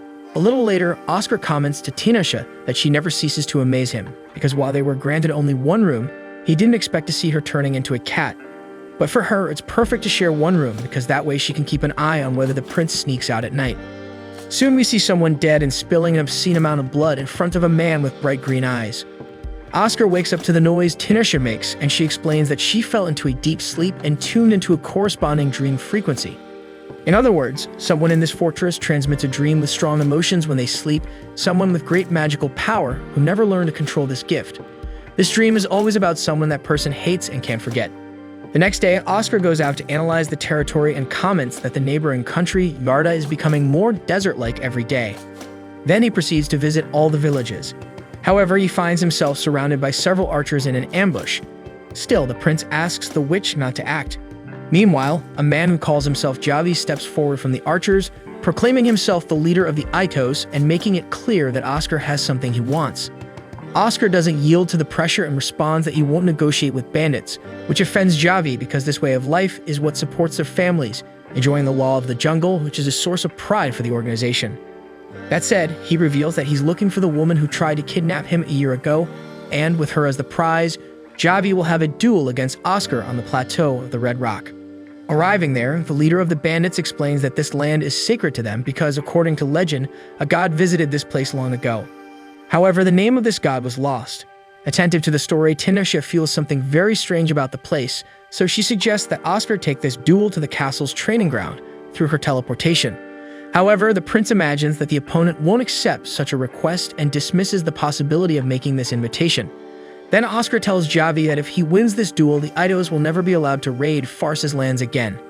If they disobey this condition, Oscar presumes the Itos can imagine what will happen. At this moment, Else arrives at the scene and identifies the man who killed her husband, Javi. Without remorse, Javi makes it clear that he came to fetch the woman for himself, and soon the duel begins. Despite his talent with the sword, the leader of the Itos was unable to hold off the Prince of Fars's onslaught for long, and after a few seconds of combat, he cuts off the enemy's arm. Thus, Oscar demands the fulfillment of the promise, while Javi calls Elsa's name, who remembers the man in her dreams. Strangely, the woman goes to the loser as if consoling him. Oscar asks Tinashe to put the victim's arm back, but she refuses, so he insists she at least stop the bleeding, which she does with some reluctance. Suddenly, a tornado engulfs Javi and Els, so the witch hurries to teleport everyone else to avoid leaving them in danger. Left only with Oscar, Tinashe thinks of a way to stop this tornado until a rift opens in the ground and a mysterious being flies out of it into the sky. Oscar throws his royal acacia sword and destroys the creature, causing new cracks in the ground. Tinashe falls into one of these holes, and Oscar wastes no time diving into the same place to go after his beloved. The prince manages to catch the woman in time and holds onto her until they both fall into the water below. However, despite saving the woman's life, her cat form makes the water not inviting at all, and getting completely soaked causes great stress to the animal. Oscar reminds her that she can return to being human at any time, so she realizes and returns to her original form. Walking around that place, neither of them has any idea where they've landed, and Tinashe observes that she has suffered some kind of external magical interference, some kind of earth power that attacked her body's magic, as if reviewing the witch's insides. A little further ahead, Tinashe discovers that this is the sacred land of the Itos, and the drawings are stories of this society engraved on the walls. Among these drawings, there was the representation of the mysterious god who appeared to them just now. According to the scriptures on the wall, this northern deity found and killed the evil beings among humans. Everyone thanked this deity, but the fear they felt for it led the Itos to build this place for the god to rest. According to the witch, evil beings is a pejorative term for wizards, used at the beginning of the Dark Ages. At that time, wizards were not treated as humans. It seems that this god reacted to magic and revealed the wizards, so the Itos found it quite useful. Faced with the facts, both Tinashe and Oscar believe that this divine being is Iridirdia, the only true god of Tayiri and responsible for the persecution of sorcerers. With that in mind, the witch is worried that the Prince of Farsis is without acacia at this crucial moment, but to avoid being teleported back to his kingdom, the man grabs any sword and continues the journey. Soon they were following some path until a black fog attacks them, forcing Tinashe to form a protective shield. Oscar asks the woman to retreat if she reaches her limit, while he himself advances through the black fog, where he finds Els in the middle of the way. Without hesitation, Els throws a sword at the prince, who parries the blade, but this blade dissipates in the air as if it were part of the fog. For this reason, Oscar believes that the woman has been possessed by Iridirdia. Then the entity lets out a terrifying scream and seems to absorb the fog around it, so Oscar hurries to try to stop it with his sword. However, Els dissolves the knight's blade until Tinashe arrives at the scene with a strong nausea because, as half of her magic was acquired after her birth, she is more easily affected by this environment. Unlike Oscar, whose magic was sealed. The man doesn't understand what that means and promises to ask later because now they need to do something about this god without hurting Els. Tinashe is pessimistic about this because she considers it impossible to destroy what is inside the woman's body without hurting her. After all, maybe that figure carved on the wall was also a possessed human. Either way, first of all, Oscar needs to find Acacia again because surely that sword will have some effect against Iridirdia. Seeing his weapon at the bottom of that cave, Oscar questions whether a strike from that blade can't kill Els, and Tinashe confirms that it can, but but everything will be worse if the entity escapes from there. At this moment, Javi arrives and assures that he will not allow Els to die. So Tinashe argues that if she surfaces in this way, those with magic will end up dead just by getting close to her. Moreover, the appearance of such an entity will certainly provoke a violent reaction from the wizards, which can endanger everything around. Finally, if Javi is not able to understand this, the witch will have to kill him too.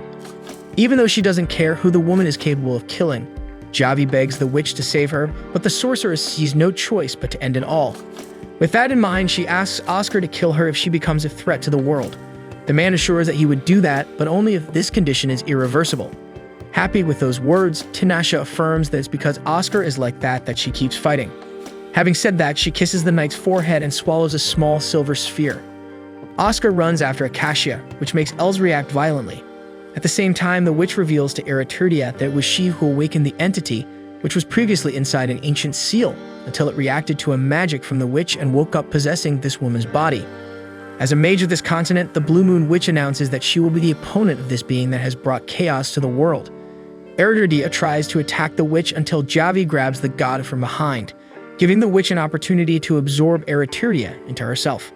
After that, Tinashe reveals that the sphere she swallowed is responsible for keeping the entity inside her body, and then she asks Oscar to cut her stomach. The man resists as much as he can before such a request, but in the end he gives in and draws his sword, affirming that Tinashe is the only one for him. Finally, the witch confesses that she has wanted to end this god for a long time, so she asks the knight to move on. With that said, Oscar pierces the woman's belly with Acacia. Sometime later, Tinashe wakes up in her bed after a great recovery, and the prince tells her that Els received treatment and was left in the ruins of the village, being able to return to Minaret Fortress, if that's her will. With that, Tinashe sprawls across the bed from exhaustion, and Oscar questions if she will really sleep in her human form because of discretion. However, the witch is tired of curling up like a ball when she turns into a cat, so she wants to stretch her arms and legs a bit. Besides, she knows that Oscar has great self-control, so she's not at risk of anything by lying down with him. In a playful tone, Oscar warns that one day she will get into trouble for thinking like that. Soon the witch fell asleep, and the prince asserts that he will protect this woman no matter what happens. Then he kisses the girl's cheek, who doesn't know how to react but soon smiles at the young prince. The next day over tea, Lucrezia mentions she heard Tinashe was reckless again. The Blue Moon Witch doesn't think it was a big deal. Indeed, being stabbed by Acacia is concerning, but Ereturdia vanished, and that's what matters. Above all, she knew Oscar could handle it. Speaking of which, Lucrezia wonders what's next, since her pact with the prince was only for a year. Seeing Tinashe avoiding the question, the forest witch advises her not to do anything she'll regret later. In another part of the castle, two nobles discuss the possibility of Tinashe becoming the future queen of the realm, and how she would be the most beautiful woman to be crowned in Pharsis. On the other hand, a man listening disagrees, stating that woman is a witch. Norman, a civil servant of Pharsis, believes there are many other candidates, and it would be terrible to bring a sorceress into royalty. One of the men acknowledges that she is indeed a witch, but she's the queen of Tuldar, but Norman counters that nation doesn't even exist anymore. Suddenly, Tinashe herself appears in the corridor, but Norman doesn't back down, going further to say that as long as the prince is obsessed with her, this kingdom will never have a queen. Speaking of which, he hopes the woman fixes the mistakes she caused in this nation. Calmly, Tinashe replies she could erase Oscar's memory, but it should be done without him finding out, so the men around interfere to say that's excessive. Finally, Norman is pleased to see the witch knows her place and leaves. Pamira is outraged by that guy's arrogance, but Tinashe herself reassures the mage from Cuscal. After all, she understands that witches are seen as calamities in the world, so she expects them all to be hated. Later, talking alone, Pamira comments Tinashe is very tolerant, but she disagrees. She just tries to remember who she really is. Then the mage asks if that thing about erasing the prince's memory was true, and Tinashe confirms it was. Because even if he forgets who she is, at least she'll still remember, and Oscar can go back to having a normal life, being the strong man he is. Besides, Tinashe thinks the prince is stronger than her, and she doesn't even understand how she's still alive. That said, Pamira sees a self-deprecating discourse in the witch and argues with her, saying that if she intends to die, she should live among people and die as a human. In response, Tinashe hugs the mage, who makes it clear she's only worried about her friend and wants her to be happy. The witch replies she is happy, while drawing attention to the beautiful starry sky of Pharsis. Then reflecting Oscar's image on the moon using an orb, Tinashe comments that maybe a year was too long a period.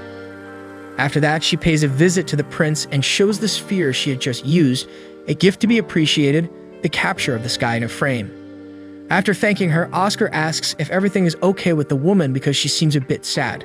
While saying she's fine, she tries to conjure something hidden, but Oscar notices and grabs her hand. With nowhere to escape, she admits she was testing a psychological spell. Oscar makes it clear he should be notified of any such matters, then insists again that the woman is not okay. So she confesses she's been thinking a lot about life and some things are bothering her. That said, Oscar said she should marry him and stop being a witch, aging normally beside him. Tinashe is very important to him, and he doesn't want to miss the chance to spend his life with the one he loves. Expressing his feelings, he kisses the sorceress, who asks the prince to stop doing that. He says she should reject clearly if she doesn't like it, so she admits she's already accustomed to his touch, and it's for things like this that Oscar is also special to her. With that, they hug and were about to kiss again, but Lazar appears knocking on the door like crazy. Angry, Oscar answers the servant impatiently, who apologizes for bothering so late. But before saying why he's there, the boy sees Tinashe in the room and realizes he's in trouble, while Oscar confirms the guy can't even complain if he's killed because of this.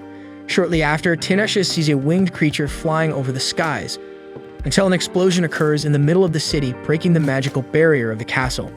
The soldiers begin the first defense movement led by General Els, who orders the troops to divide into groups of 3 men. In the meantime, Norna was about to be killed, but Tinashe casts a spell that eliminates the enemy, saving the man. Tinashe asks if he's hurt, and he awkwardly replies he's fine.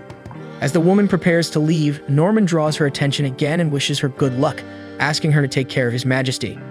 With that in mind, the witch summons 5 individuals, Sen, Care, Mila, Nil, and Kumai. The 5 present themselves for battle and fight against the threat and Farsis, while Tinashe recites conjuring verses that provoke rain around the city. Downstairs, Oscar fought alongside the people, thanking for the rain that prevented possible fires. One of the castle maids was in danger, so the prince offers his hand to help her up. The girl thanks him, and upon touching the man, causes an instant reaction in him, making him drop Acacia and faint. Then the maid rises and reveals herself to be Adorea, Leonora's servant. Making her way through the enemies, Tinashe reaches the fallen man and tries to save him using magic. Later, after repelling the enemies, she lays the prince on a bed to continue his treatment before summoning Lucrezia, Als, Kevin Farsis, Pamira, and Sylvia. First things first, the Witch of the Forbidden Forest advises her friend to stop time, which she had already done, so she assumes that Oscar is being poisoned by a natural toxin, alcacia. When Tinashe confirms, she decrees that the man is a lost cause because this substance is deadly, and no one who has contracted has ever been cured since the Dark Ages. Despite this, Tinashe will not give up trying, so she plans to create a blood serum using her own body because it contains a lot of magic and time stands still within it. This means she can withstand the poison for a whole day. During this time, the witch will use her magic to create antibodies. Lucrezia warns that the woman will not be able to act as she intends in the face of the debilitating pain of the poison, but that's exactly why Tinashe wants help from the other witch. Lucrezia refuses to help and considers that the Blue Moon Witch is losing her mind because of this man, questioning if it's really worth risking her own life because of him. Without hesitation, Tinashe responds affirmatively. Therefore, the Forest Witch asks for assistance from Sylvia and Pamira. After a while, Lucrezia receives a test tube and a needle, stating that this has never been done before, so she doesn't know how long it will take, risking Tinashe's death before completion. With this in mind, she asks the Tower Witch not to lose her sanity because the blood flow going haywire will ruin the whole process. In response, Tinashe understands and asks that the spell be continued even after her death, and that all memories Oscar has of her be erased. On the other hand, Lucrezia refuses to erase the memories, insisting that the prince should live the rest of his life carrying that burden. That said, she pricks her friend's finger with the needle. In the next scene, Oscar wakes up confused in the presence of several companions, being told that he was sick and bedridden. The prince feels his mind as if it were filled with fog, as if something were missing inside it or someone. Lazar suggests that it's just an impression and changes the subject, offering food to the master, but he refuses and goes back to sleep. However, instead of resting, Oscar picks up the orb on his bedside table and stares at it in the sunlight's reflection through the window. Norman passes by the corridor at that moment, so the prince takes the opportunity to ask if he knows anything before he got sick. Putting that question aside, the civil servant asks His Majesty if he has already decided who he will choose as queen because it should be someone who meets the requirements. That said, Oscar is invaded by an image of Tinashe in his mind with her voice calling out to him. Guided by intuition, he passes through one of the castle walls, finding Lucrezia on the other side. Already knowing that not even God can get that witch out of this man's head, he shows Tinashe lying unconscious in bed. The alcacia that poisoned Oscar has spread throughout her body, and it's a mystery that she hasn't died yet because the extreme pain should have driven the woman insane. But she managed to recite the incantations to the end. Seeing a strange mark on her body, Oscar tries to lower the sheet to check, but Lucrezia stops him, saying that no woman would like to be seen that way. At least Oscar tries to find out if she became like this because of him, but Lucrezia hesitates to answer. Soon the prince insists and pulls part of the sheet off the victim, revealing marks and deep bruises all over her body. Faced with this, he embraces Tinashe with great care. Sometime later, the Blue Moon Witch wakes up in the same bed, accompanied by Lucrezia, who promises to heal her friend's wounds. After doing so, Tinashe visits Oscar in his office and claims to be fine. Oscar asks her to undress for him later so he can see if indeed all the wounds have been healed. That said, the witch asks what's on his mind and he returns the same question to her. After all, he wants to know if he's just a participant in a pact or if it means something more than that. Then Tinashe responds that despite the pact, he is important to her. Oscar laughs and says the woman should think a little more about things. Later, the witch meets with some friends from the kingdom and vents about the way the prince insists on this marriage issue. Respectfully, Renard also asks Tinashe to reconsider this request because surely she would never do it for anyone else just because of a mere pact. Thus, there is no doubt that the prince is special to her, maybe including an attraction between them. Hearing this, the witch breaks cold and asks who there thinks she loves Oscar by chance. When everyone raises their hand, Tinashe loses it completely, as if it were utterly absurd for anyone to think that way, so she casts a spell that breaks the table in half. Faced with the facts, Lucrezia suggests that her friend try to be a little more honest about her own feelings. In fact, she is sure that the Blue Moon Witch has loved that man for a long time and finds it ridiculous for her not to realize it or pretend she doesn't know. Attacked from all sides, Tinashe puts her hand on her conscience and questions if she actually loves Oscar. Upon reaching a conclusion, she affirms that the only alternative left is to kill him if that's the case. Without delay, she returns to Oscar, who was holding the orb she gave him. So she states that she asked everyone around her to find out one thing, wanting to know if she happens to be in love with him. Not quite understanding, Oscar finds humor in the witch's lack of social tact and then confirms that the feeling is real. So he asks the woman to come closer as she embraces her beloved. Oscar asks why she's crying, but she herself doesn't know.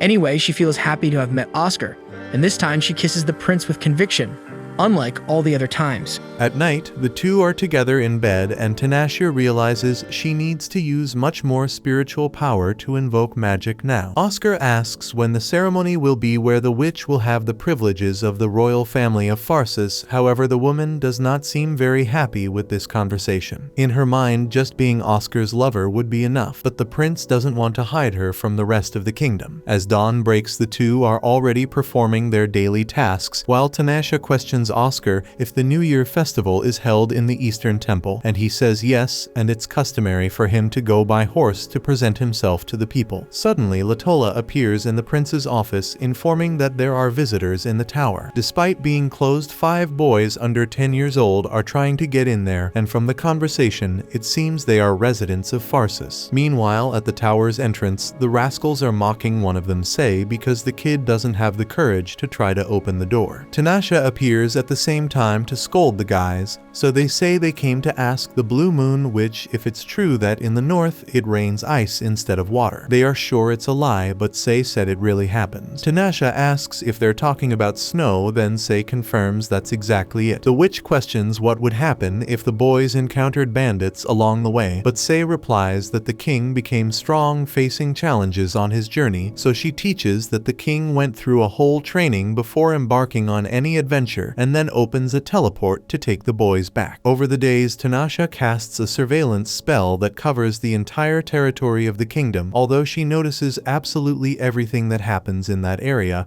and this feeling is very unpleasant. By the way, she remembers the day those boys tried to invade the tower, saying their audacity reminds her of someone. Ignoring this issue, Oscar asks why Tinashe doesn't want to marry him, so she reveals that he has a lot of magic within him. Therefore, she believes that all that power was sealed inside him when he was just a child. So if she has a child with Oscar, undoubtedly he will be a powerful wizard. On the other hand, if it's a girl, the chances of her being a witch are very high. A boy would inherit a lot of magic, of course, but as long as he wields the acacia, he won't be able to use spells. That's probably why Oscar received this sword so early, given that Tinashe believes that Oscar's father knew about his son's magic, and that maybe it was his mother who sealed everything inside him. Be that as it may, Oscar insists on the marriage issue, asking his beloved not to reject his power, reminding her how many people she has already saved with it. Likewise, she remembers that she has taken countless lives with this ability, so Oscar argues that he has done the same, and that happens to those who make the decision to fight. In fact, Tanasha and he could teach their children about these powers, but also about the value of life so that they are better than their parents. That is provided they at least have the chance to be born. Soon on the day of the festival, Oscar parades through the city with Nark on his shoulder, while Tanasha occupies another horse. In the midst of the crowd, the impressed Sei thinks about doing something mischievous. Following the celebration at the kingdom's temple, the king is cheered as he performs the usual gestures of the celebration with his beloved in the background far from everyone. On the way back from the event, in the middle of the road, Oscar and Tanasha notice that someone was watching Farses's convoy, so the witch summons lightning to make the imposters flee. Except of course Sei, who happened to be eavesdropping everything behind a tree, so the woman tells him to leave, reminding him that she already lectured him before about these things. Sei asks forgiveness from the witch and his majesty, while Tanasha tells the others to appear too, putting them all on horses to take them home. Sei, who was on the Blue Moon Witch's horse, asks how she was able to find out they were there, and she replies that she's always alert to everything. Right at this moment, a heavy rain starts to fall. Taking advantage of this moment, Tanasha invokes a spell that turns the water into snow, leaving the children impressed with what they're seeing for the first time. In fact, Oscar also finally discovers what snow is,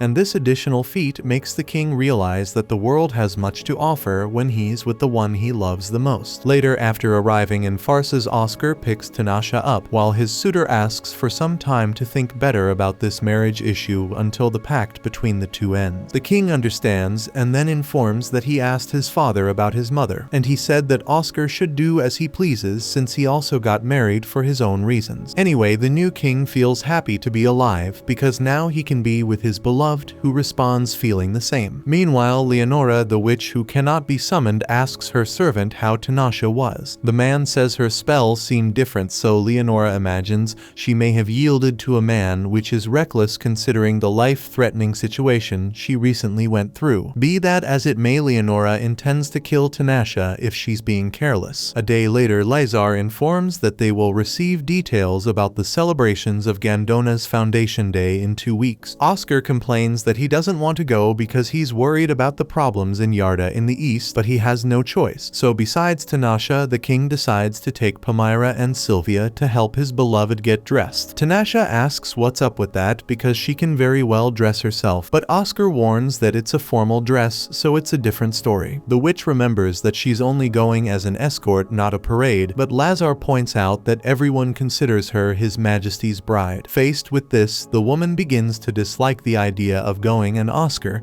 lets her stay as long as she informs where she'll be during that time. A little later, the couple was chatting about this city Gandona, and the witch tells that she was once summoned to exterminate a demon in that region. Speaking of which, if something goes wrong, she asks her beloved to call her by her name. As for her, she will stay nearby somewhere Oscar can see her. So finally comes the day of the celebration of Gandona's Foundation Day, and Tanasha, as always, is isolated from the rest of the crowd. Suddenly, a man arrives offering drinks to the woman, and Tanasha knows it's Travis, a higher demon, so she mentions that he already knows she doesn't drink. Travis comments that the witch has become a beautiful woman and wants to know if this is due to her finding a man. However, she responds that it was exactly the opposite. She matured because she was deeply hurt. Travis jabs, saying that she got hurt even though she has so much power, especially considering the fragility of humans. Speaking of which, he acknowledges that if this human Tanasha desires were a woman, he would desire her too, so the witch gets tired of the twisted conversation and asks why the demon is there. He reveals that he is a duke in this country now, and he's after a woman. Tanasha feels sorry for the poor girl, while finding amusement in the ladies showing off for Oscar downstairs. Travis emphasizes that the Blue Moon Witch has softened too much lately. therefore he bets he could kill her now. Tanasha asks if he wants to try, but the higher demon doesn't want to cause trouble in the middle of such a beautiful party. Speaking of trouble, a woman arrives scolding the man, saying he's flirting with women again. Travis argues to this damsel Oralia that Tanasha is a member of the Gandona royal family and he's acting as her guardian. Not buying into this talk much, the girl apologizes for the guy's behavior and introduces herself as Oralia Kanau from the Gandona royalty. The witch also states her name, which makes Oralia realize she is the bride of the king of farces. Travis pretends that he and the king are old acquaintances and comments that a child of this couple must be quite interesting. Tanasha retorts that it's precisely because she's not interesting that there's doubt about the marriage. Travis says that witches fear their children will be like them, so Oralia laments this, but believes that even if this child suffers in this world, surely this child would choose to be born to experience the sorrows and wonders of this world. That said, the damsel apologizes for being invasive in her words before leaving in embarrassment. Tanasha found this woman exceptional, and Travis explains that this is due to the fact that she has a strange power she never asked for. Hours later, Tanasha washes Oscar's hair during his bath, while he mentions that the princess of Yarda disappeared before reaching the Gandona border. There were internal conflicts in the royal court, and some members are even preparing for a war like the prince. That said, he pulls Tanasha into the bathtub and says he saw her talking to a man earlier who claimed to be a duke but had a strange aura, so Oscar questions if he is indeed human. Tanasha is impressed that Oscar noticed this, as this is a perception for few, so she explains that that man is high-ranking among demons, also known as the Demon King. It was this creature that Tanasha was called to exterminate in Gandona some time ago. Oscar says the two seem to be getting along well, so the woman replies that the demon is not interested in witches and actually seemed more interested in Oscar. After that moment, already in the middle of the night, the king hears a window being shattered and gets up in a hurry. Inside the castle, Owls fights against several demons alongside his men until the king arrives and joins the defense force. To add to the resistance, Tanasha arrives a little later with a towel, casting a spell that clears the enemies from the corridor. Owls turns away to avoid seeing the future queen dressed like that, while the king scolds her for it. Without hearing the sermon, the witch hears a sinister laugh somewhere and teleports there, trapping a witch with her magic. When interrogated, the unknown witch reveals that she came to fulfill orders from her mistress, but doesn't say who it is. Tanasha decides to kill the intruder, but she is saved at the last moment by an ally who flees through a portal with the witch. At the same time, Travis also bites the dust in this situation because he was after the man who fled after trying to kill Oralia. Now, changing the subject, the demon asks what's with the new outfit, so Tanasha realizes she's going to get a scolding from Oscar. The next day, the king of Farces is informed that the prime minister of Gandona was killed along with other victims, and it seems Tanasha is included in the list of suspects. The witch regrets not being able to stop her target, but anyway, she has an idea of who might have been the mastermind behind this scheme. It's Leonora the witch, who cannot be invoked because that explains why Oscar and Oralia are the targets. After all, this witch was treated cruelly by Travis in the past, and in a battle between the two one day, Tanasha said very unpleasant things to Leonora. That is, she must hold a great grudge against these events, and this witch is quite powerful, capable of building and destroying nations with her numerous servants, manipulating nobilities and royalties. In fact, she was responsible for involving that Amber Castle, which started a great legend. At the moment, Leonora is scheming in Yardas, so they fear that Farces is the next destination. Surely she's behind these internal conflicts in royalty, so they decide it would be important to contact the forces opposed to the prince of the region.